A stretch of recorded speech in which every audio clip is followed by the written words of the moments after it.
Alright, what's up, guys? It's Go Kid Jr. here, back with another reaction video.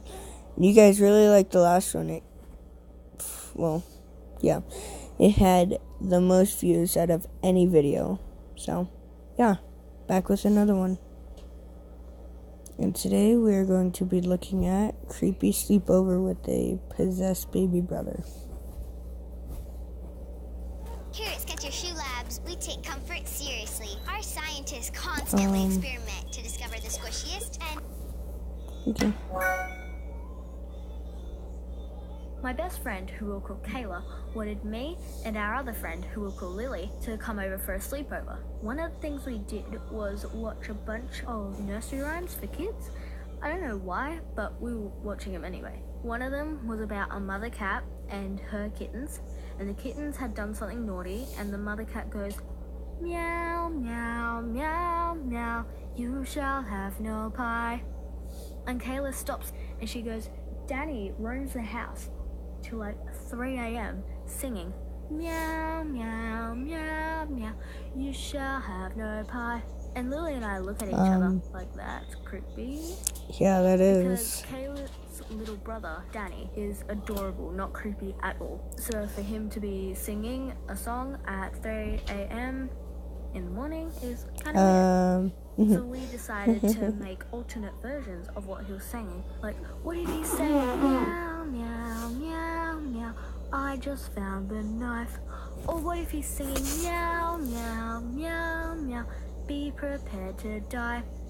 It's morbid, I know, but I guess it was fun to scare each other. Anyways, it was much later. Kayla had been asleep, leaving Lily and I to talk. So it's 2 a.m. and we are talking about ghosts and things like that. And then we look across the hall where Danny's room is. And it has a baby gate in the doorway, which was open, and we both noticed that at the same time, and Lily goes, "I'm gonna shut that." So she goes over and she shuts and she locks the baby gate. She came back in and we talked for about 10 more minutes when we hear 2 sobs come from the end of the hall, and then a couple seconds of silence. And Lily and I look at each other like, what? And then we hear the sound of Danny getting up and walking to the baby gate, and we hear him laughing. It's weird for a 2-year-old to be laughing at nothing at 2 a.m. in the morning. We're a bit scared when we hear this smash, and Lily throws the rug over her head, and I look. Danny has thrown the baby gate that was locked and shut. He's thrown it open with such force that it smashed against the wall, and he just walks out, and I flop onto the bed and pretend to be asleep, even though I'm still watching him. And I watch as he looks around and then starts coming towards the room we are in. And Lily and I were both pretending to be asleep, and we're like, oh my God, this baby is possessed. How did he do that? So he comes in and he just goes to Lily and he just lays down with her. And we talked for another hour, keeping Danny awake to make sure he was not possessed. And then when it was time to go to sleep, Danny decided he wanted to sleep with me. So I had to sleep with a maybe possessed 2-year-old for the rest of the night.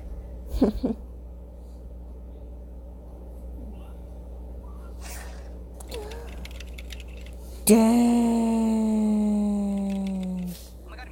Now, like, if that happened, that would be so scary. Like, really scary. That would be really scary. I'm just kind of doing random ones, you know. At this point, I don't really care for any other ones. I remember doing a few of these.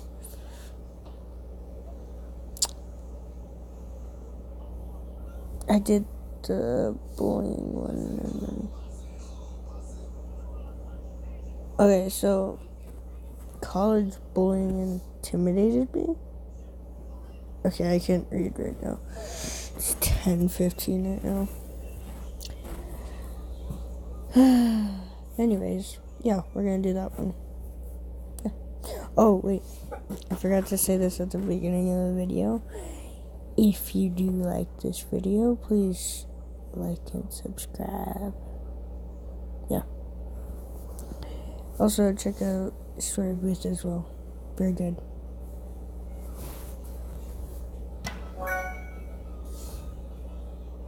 I'm a college student and I study AMT, which is basically aircraft mechanics. I'm having a lot of issues with bullying. This guy, he's a real jerk.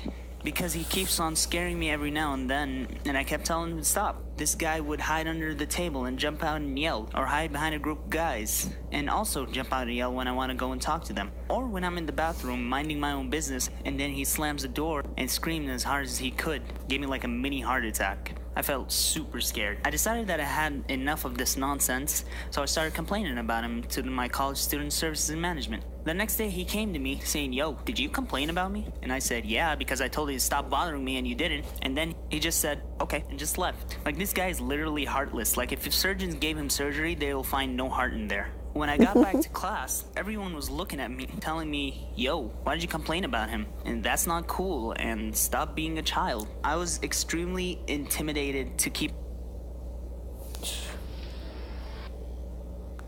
sorry guys. my mouth shut that day because I thought it will make matters even worse. So the entire day he started bullying me even more, but differently. He started saying things behind my back. And honestly, all those words that he said, sure, he said it behind my back, but I couldn't hear him.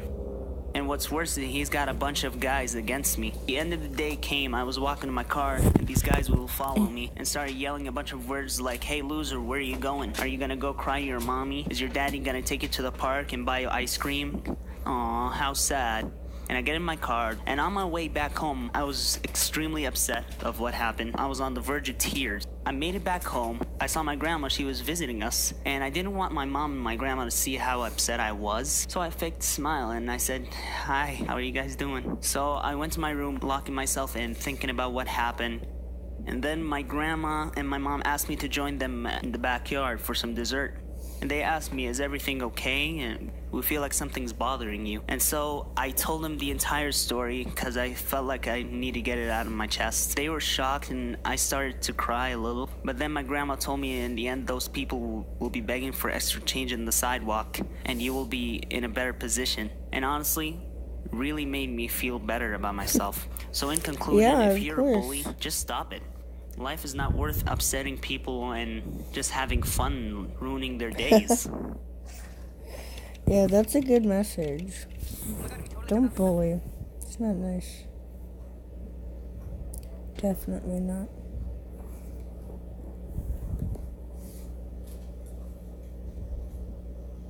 Dating app disaster. Yeah, like I said, I'm just doing random ones.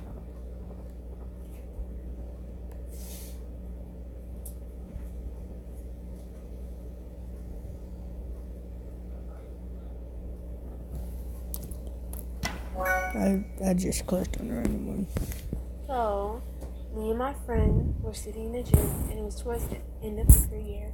We decided, play a little joke on guys we didn't know. So, we decided to make a fake Kick account and set the profile picture as a girl we didn't know. She was a model. I knew nobody really knew her because she wasn't that famous. And a lot of guys started rolling in like, "Wow, you're gorgeous. Hey, can I get your number? What's your name, beautiful?" Things that, guys never said to me.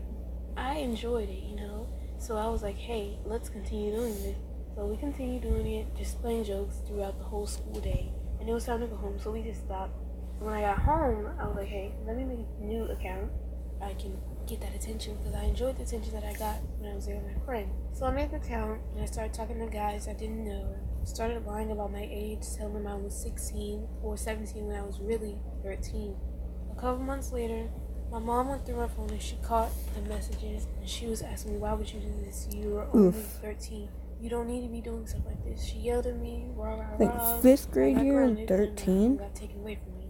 A couple months Oh, later, never I mind. got my phone back, and I promised myself that I wouldn't get back on Kick. Unfortunately, I did get back on Kick, and I did catfish still. I did get a lot of graphic messages. They were all very sexual. Some asked how old I was. Of course, I lied. I told them I was 17. Then I got caught again my 9th grade year. My mom fussed at me and she was like, why are you still doing this? This is creepy. You shouldn't be using other pictures of a girl you don't know. I didn't want to tell her the real reason of why I did this. I kept it to myself. And it's sad because like I used to get called ugly all the time. And I don't want to cry or anything like that, but like I used to get called ugly all the time. And it's like sad because like I used to go through so much when I was younger and stuff. Like I used to get jealous of my friends because they were so pretty and they had boyfriends and stuff. And I used to like wait for so long to find someone who loved me for me. Years later, I realized that you don't have to prove to anybody that you're pretty. You don't need the attention. I mean, you can get the attention from a guy who actually loves you for you, not a guy who wants pictures from you or anything like that. So I stopped towards the end of 9th grade year. I have high self-confidence. And That's good. Yeah, that's my story. Thank you. Good. Yeah, you shouldn't do that. Thank you to Audible for sponsoring this video. We're big fans of Audible. Yeah, I'm gonna do the one right next to it as well. Hold on. Yeah, so I'm gonna do 2 more videos and then, you know, I'll stop.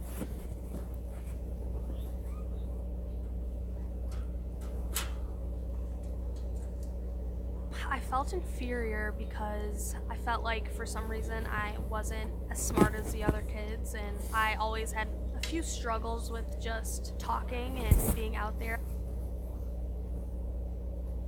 I posted a picture on my Instagram of me underwater, and I thought this was such a cool picture because I had just gotten my new GoPro, and I thought it was so cool that I was able to take a picture underwater. All of a sudden, like a million texts started coming through on my phone from a group chat that I was part of. The first text in the chat was a screenshot of the picture that I had just posted on my Instagram. I was kind of confused, so I read the text below it, and it said really mean things about my body and how I looked, and then I scrolled a few comments down and there was more stuff chiming in about my bathing suit and my necklace and all this crazy stuff, and I was just shocked. These were people I'd gone to school with my whole life, and I've always considered them my friends, and I realized they must have not known that I was in this group chat because they probably wouldn't have said any of this to my face. And I went over to the mirror and I just began to feel really worthless. No, don't do that. I just examined myself and started feeling like everything they were saying about me was true. And then I just started to cry. I just cried, let all my feelings out. My phone began to blow up faster and faster than before till I actually thought it was about to literally blow up and like fire would spread everywhere. People were still talking about me, and I just got so mad at that point. And I needed to say my part in this. I wanted to stand up for myself now. So I picked up my phone and I texted in the group chat. Sorry to interrupt, but I am here and I've been reading your texts this whole time. What you guys are doing is really wrong, and I love the picture that I took. There was silence. The texting had stopped, and I didn't let their mean words change the way I felt about myself. I made the very picture they made fun of, my new profile picture. That's good. You do that. Yeah, so I'm gonna do one more. Just one more. This one. This is William, a week-old Neanderthal baby. Why can't we call things what they are? Maybe we can get to a deeper truth. No, I Not couldn't get further. not this Not stupid closer. thing again. Sorry, guys. I couldn't skip it or anything. There's a stupid other. A long time ago, in year 6, I was lonely. I had no friends. Lunchtimes, I was alone. Break times, I was alone. Even when we had to get into teams, I was alone. It wasn't fun. But one day, this tall blonde girl came up to me and asked if I would like to help create a road safety assembly for year 1 and 2. I obviously said yes right away, so we got started on it. I got a laptop and this girl said, "Why don't you type and create a presentation because you're really quick at typing?" I said yes. Yes. We spent a good 2 weeks on it. Are you watching it? Or should I say, Okay, I spent I'm 2 making weeks and watching. Calm Now yourself. on the day of the assembly, Sorry, I guys, was that's come my out of class to sister. practice. And when I got there, I opened the laptop, opened the script. Then she told me I had been replaced. She only wanted me for my ideas. I felt ashamed and mad at the same time. I tried making an argument, but whatever came out of my mouth was completely different to what I was thinking. I accepted the fact that I was betrayed. The next day went by, and this tall blonde girl came into class with a big smile on her face. The presentation was so good, she was asked to go on tour around town to present this same assembly. But she was also a little worried, because only I had access to the script, so she had nothing to work with. Got her. She asked if I could open it for her, but I said no. She had to go to another school that day, and she had nothing. The time came to the assembly. She walked up on stage, she opened her big mouth and cried. She knew what she had done and betrayed me. She was made a laughingstock. Everybody found out what she had done, and my classmates suddenly started to talk to me and wanted to play with me. From that day onwards, I had friends.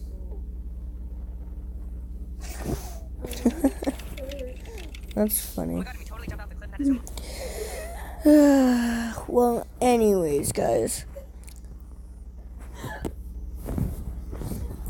Yeah, so that was my other reaction video. You guys really liked the last one. It got so many views that time. So yeah. Alright, guys. Well, it's been fun, but I'll see you guys in the next one. Bye-bye.